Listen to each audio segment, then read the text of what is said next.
हर हर महादेव। शिव वह शक्ति जो न आदि है न अंत। वे न स्वर्णिम सिंहासन पर विराजमान राजा हैं, न रत्न जटित योद्धा।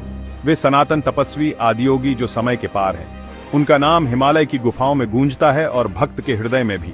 वे विरोधाभास के साक्षात स्वरूप हैं, भोलेनाथ, मासूम स्वामी और महाकाल काल के अधिपति। शिव की उपस्थिति पहाड़ों की हवा में बहती एक कोमल फुसफुसाहट है, एक मौन निमंत्रण जो हमें भीतर की सच्चाई खोजने को कहता है। शिव कहना एक ऐसी शक्ति को बुलाना है जो अशांत मन को भी शांत कर दे। तो आइए इस यात्रा की शुरुआत करें शब्दों के पार उस सच्चाई की ओर जो शिव हैं। हर हर महादेव। शिव का हर चिन्ह एक गहरा संदेश है। वे रेशम या सोने में नहीं, श्मशान की भस्म में लिपटे हैं। यह हमें याद दिलाता है कि सब कुछ क्षणिक है। उनकी जटाओं में अर्धचंद्र है, समय पर नियंत्रण का प्रतीक। उन्हीं जटाओं से बहती है गंगा, जीवन और शुद्धता की धारा, जिसे शिव ने विनाश से बचाकर धरती के लिए जीवनदायिनी बना दिया। उनके गले में वासुकी नाग है, भय और मृत्यु पर विजय का प्रतीक। बाघंबर उनके पशु प्रवृत्तियों पर नियंत्रण को दर्शाता है।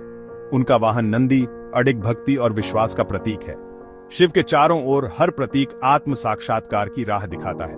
और फिर है एयूएम नमः शिवाय मंत्र, जो उनकी चेतना का द्वार खोलता है। शिव के प्रतीकों में हमें अपनी अंतरात्मा का मार्गदर्शन मिलता है। शिव की कहानी उनके प्रेम के बिना अधूरी है। सती राजा दक्ष की पुत्री शिव के शुद्ध स्वरूप से प्रेम कर बैठी।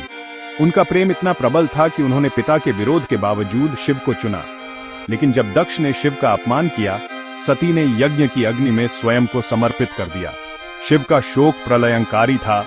उन्होंने वीरभद्र को उत्पन्न कर यज्ञ नष्ट कर दिया। सती का पुनर्जन्म पार्वती के रूप में हुआ। पार्वती ने कठोर तपस्या की शिव को पुनः पाने के लिए।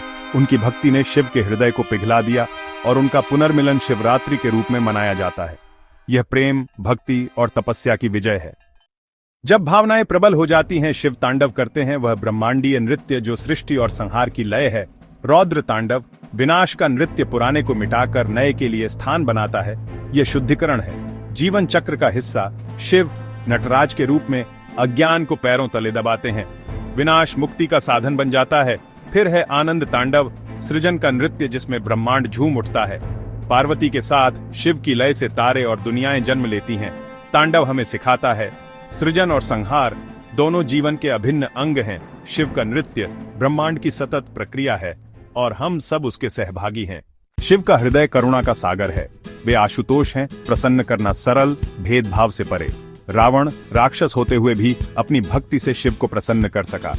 भस्मासुर की कथा में उनकी निष्कलंक दानशीलता दिखती है। वे बिना गणना के करुणा से देते हैं। शिव सर्वत्र हैं, मंदिर में, पत्थर में, किसान की प्रार्थना में। उन्हें पाने के लिए बस सच्ची भक्ति चाहिए। वे नीलकंठ हैं, विष पीकर संसार को बचाने वाले। शिव की भक्ति मोक्ष की ओर ले जाती है। शिवो हम, मैं ही शिव हूँ। उनका जीवन संतुलन का संदेश है। प्रेम, वैराग्य, सृजन, संहार। हर हर महादेव।